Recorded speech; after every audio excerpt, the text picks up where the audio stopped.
और दोनों को प्रोडक्टिव होते हैं तो देश का कल्याण होता है, जीव मात्र का कल्याण होता है। और इसलिए हम यही प्रार्थना करते हैं कि मानसून भी प्रोएक्टिव रहे, मानसून सत्र भी प्रोडक्टिव रहे। साथियों, पिछले एक महीने में देश ने अनेक सिद्धियां प्राप्त की है और देशवासी गर्व से भर जाएं, इस प्रकार की सिद्धियों का सिलसिला चला है। चाहे राष्ट्रीय हो, अंतर्राष्ट्रीय हो और अब तो अंतरिक्ष भी हो। एक प्रकार से भारत के लिए गर्व के पल रहे हैं। पिछले वर्ष मानसून सत्र के ठीक पहले भारतीय नागरिक इंटरनेशनल स्पेस स्टेशन पर पहुंचा था और कल ही परसों भारत का एक युवा स्टार्टअप, उसने बहुत बड़ी सिद्धि प्राप्त की है। विश्व के कम ही देश हैं जहां इस प्रकार से प्राइवेट साहस हुए हैं और भारत के युवाओं ने अंतरिक्ष में नई उड़ान भरी है। बहुत बड़ी सफलता है। और ये जो स्काईरूट स्टार्टअप है,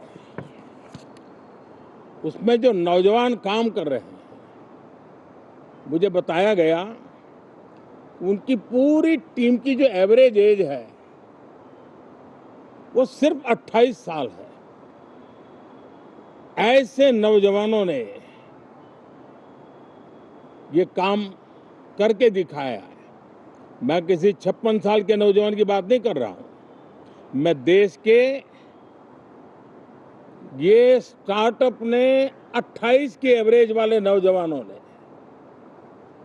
अंतरिक्ष में भारत का झंडा गाड़ दिया है। उनको तो बधाई है ही है, लेकिन ऐसी बातें जो हैं, जो भारत को आत्मविश्वास से भर देती है, विश्व में भारत का प्रोफाइल सर्वमान्य, सर्वस्वीकृत बनता जाता है। साथियों, ये संयोग नहीं, ये एक संदेश है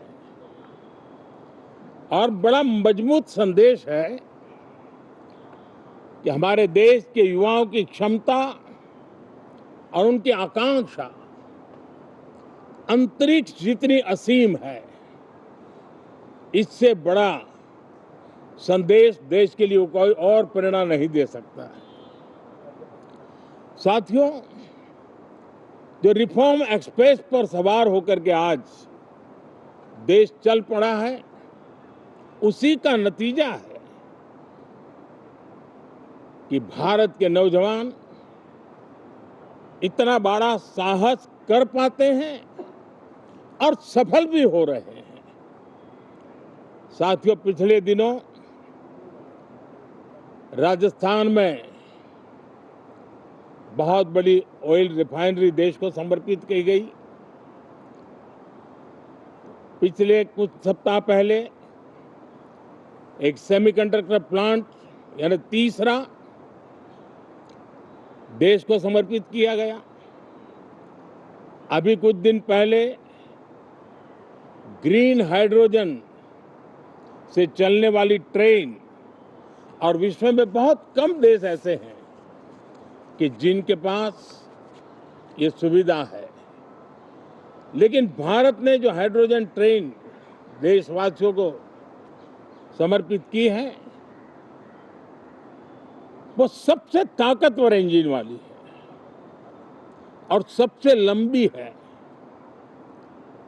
ये अपने आप में भारत के वैज्ञानिक, भारत के इंजीनियर्स, भारत के इनोवेटर्स, भारत के उद्यमी, भारत के श्रमिक, ये एक लक्ष्य करके देश के लिए जी रहे हैं, देश के लिए काम कर रहे हैं, उसी का परिणाम है। साथियों, हम भली भांति जानते हैं और पूरी दुनिया चिंतित भी है, लगातार कहीं न कहीं युद्ध की स्थितियां बनती रही है। पश्चिम एशिया के युद्ध के कारण भारत जैसे देश जो एनर्जी के लिए औरों पर डिपेंडेंट है, उनके लिए ये पश्चिम एशिया का युद्ध एक बहुत ही बड़ा संकट का कारण रहा। Petrol, diesel, LPG, fertiliser, chemicals, यानी हर विषय में अनेक बाधाएं, अनेक संकट आए।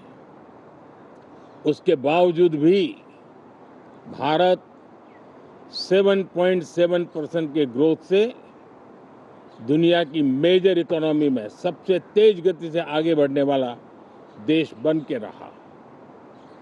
ये भारत के सामर्थ्य का परिचायक है।